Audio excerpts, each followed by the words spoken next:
მეგობრებო, მოგესალმებით მოსკოვიდან და მინდა გითხრათ იმ ადამიანებს, რომლებიც აყოლილები არიან იმ პროპაგანდას, რომელიც ფინანსდება დასავლეთიდან, თითქოს რუსეთი იშლება, ინგრევა, დრონები დაფრინავენ, მოსკოვს უტევენ და რაღაცა ტელეფონის პრობლემაც არის, ეს არის სრული სისულელე. და ეს ყველაფერი იმისკენ არის გამიზდული, რომ რაღაცნაირად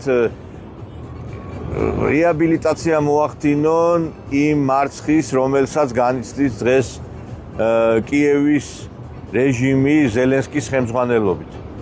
დღეს ეხლა ბევრმა ადამიანმა დამირეკა თბილისიდან, რომელსაც მოსკოვში ჩამოსვლა უნდა დათვალიერება რუსეთის დედაქალაქის და გინდა სხვა ქალაქების.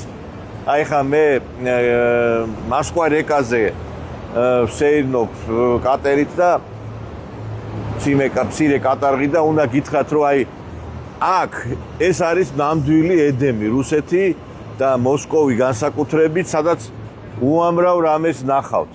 და აი მე თქვენ შეადარეთ პარიზი, რომი და სხვა ევროპული ქალაქები რუსეთის დედაქალაქს და თქვენ თუ იტყვით, რომ რამეთი აღემატება მოსკოვს რომელიმე სხვა ევროპული დედაქალაქი, არ ვიცი, ნუ აქ სისუფთავე წესრიგი და ყველაფერი ის არის, რასაც თქვენ მიისწრაფით.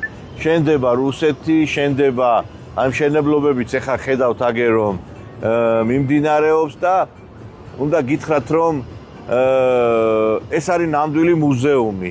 ყოველ დღე დავდივარ, აი უკვე 8 თვე აქ ვარ და მაინც მიუხედავად ამისა თითქმის 10%-იც ვერ ვნახე იმის, რაც უნდა ნახო მოსკოვში, იმიტომ რომ უსასრულო არის რუსეთიც და მოსკოვით. ამიტომ ნუ აყვებით ამ სისულელებს.